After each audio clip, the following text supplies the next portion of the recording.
Bonjour, aujourd'hui on va faire le pain à la farine de quinoa et au petit épeautre. Regardez comme c'est un beau pain.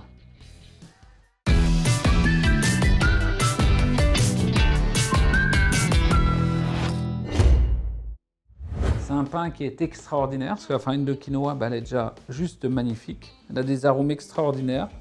On va mettre un petit peu de farine d'épeautre avec, du gros sel, de la levure, du levain, de l'eau. Et ça fait un pain qui se conserve très bien, il a beaucoup d'arômes, donc c'est superbe. On va démarrer avec l'eau, toujours l'eau en premier.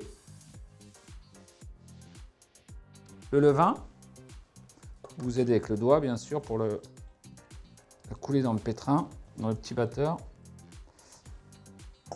La levure d'un côté, jamais mélanger avec le sel, sinon vous amoindrissez ses qualités. La farine de quinoa, la farine de petit épeautre.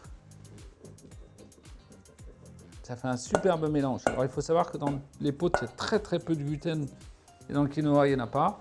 Donc ça va juste être superbe. Et le sel, gros sel.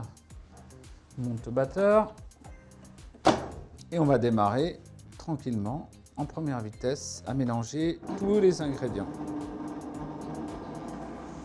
Voilà, c'est un pain, on n'a pas besoin de le pétrir longtemps parce que de toute façon, c'est comme si c'était un mélange. Vous voyez, comme on ne cherche pas à faire un réseau protéique.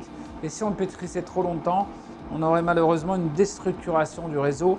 Et le pain, il ne pourrait même pas gonfler, il ne pourrait même pas se tenir. Donc il faut aller très doucement dans le pétrissage. On a pétri la pâte 8 minutes en première vitesse et ensuite 2 minutes en deuxième vitesse, un tout petit peu accéléré. Il ne faut vraiment pas que ça soit pétri beaucoup. Là, je vois que la pâte, elle est lisse, elle est belle. Je vais l'arrêter. On va la sortir, on va la mettre sur le tour. Alors vous voyez, il n'y a pas de réseau protéique, donc c'est plus fragile. Il faut aller doucement avec cette pâte. Je sors la pâte, toujours fariner ma planche, mon plan de travail. Soit j'ai une corne, soit ma main devient la corne, mais il faut gratter le fond de la cuve pour sortir la pâte. Voilà, j'ai attrapé la pâte. Voilà. Vous voyez, elle est bien marron, elle est belle. Elle sent bon. Alors maintenant, il faut la laisser fermenter, pointer. Donc on va laisser pointer pendant 1h30. Je la replie, je vais faire une petite boule et on la laisse poser. Regardez. Elle se travaille bien, elle est lisse, elle est belle, mais il ne faut pas trop la toucher. Il y a le torchon humide dessus et à mi-pointage, si on voit que la pâte se relâche trop, on va juste la replier un coup en deux pour lui donner un tout petit peu de force. On appelle ça un rabat. Regardez. Vous voyez, c'est là qu'on voit qu'il y a de la fermentation. Vous voyez, cette petite bulle, grosse, petite, c'est ça le temps de fermentation. Alors après, vous appuyez dessus légèrement pour voir comment elle est. Mais la pâte, elle est juste parfaite. Mais il est temps de la travailler parce que vous voyez, on sent qu'elle n'a plus beaucoup de réaction. Mais c'est normal. Je vous ai dit, il n'y a pas beaucoup de réseau protéique. Donc il faut faire très attention. Je vais fariner à balance. Je vais fariner un peu la pâte, sinon ça va coller.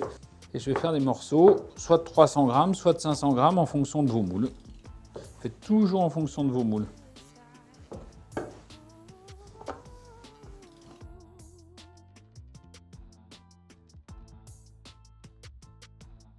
Voilà. Comme toujours, on va les mettre en préforme, mais on ne va pas les laisser se reposer beaucoup. Alors j'enroule la pâte sur elle-même. Alors j'évite d'avoir trop de farine, vous voyez, comme ça colle. J'enroule la pâte sur elle-même. Je peux refaire la même opération dans l'autre sens et ça suffit. On va laisser comme ça. On va laisser poser une dizaine de minutes. Et après, on va les façonner dans les moules.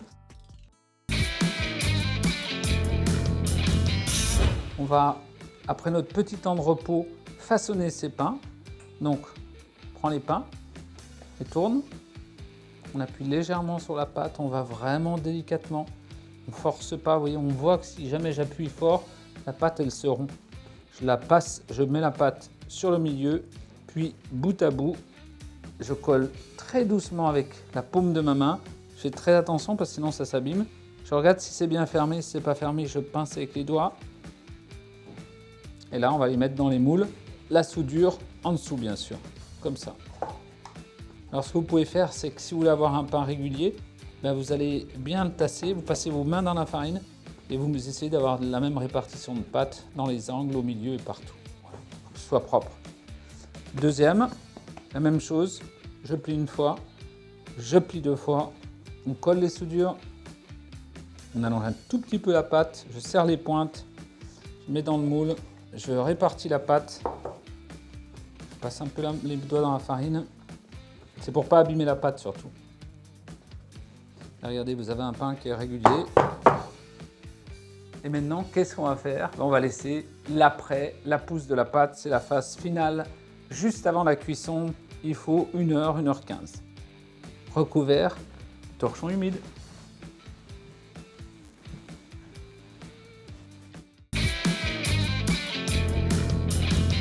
On s'aperçoit qu'ils sont très poussés. On ne peut plus attendre beaucoup plus longtemps. Vous voyez, dès que je vais appuyer, ça ne va plus remonter. Donc c'est vraiment la limite pour les mettre dans le four. Je vais leur mettre un petit peu d'eau parce qu'on n'a pas de buée dans le four. Juste avant de les cuire, on va les cuire pendant 26 minutes à 240 degrés. Vous voyez, il faut avoir cette couleur.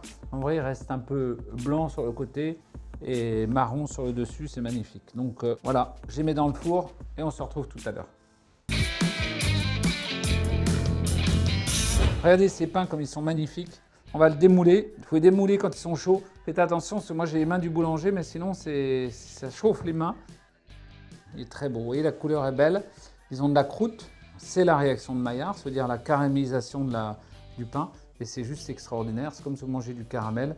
Regardez, je vais vous couper le pain. Alors celui-là, j'aime pas trop le rompre parce qu'il est en moule, parce que normalement, c'est fait pour faire de jolies tranches, parce qu'il n'y a pas de gluten, parce que vous voyez, alors, la caractéristique, c'est ça, c'est que vous ne pouvez pas avoir des grosses alvéoles et des petites alvéoles dans ce type de pain. Vous avez des petites alvéolations irrégulières, mais très très légères. Alors là, on fait des belles tartines de pain. Et vous pouvez surtout le conserver pendant 1 semaine. Vous le conservez dans un torchon, comme ça, là, emballé. C'est super. À bientôt, les amis.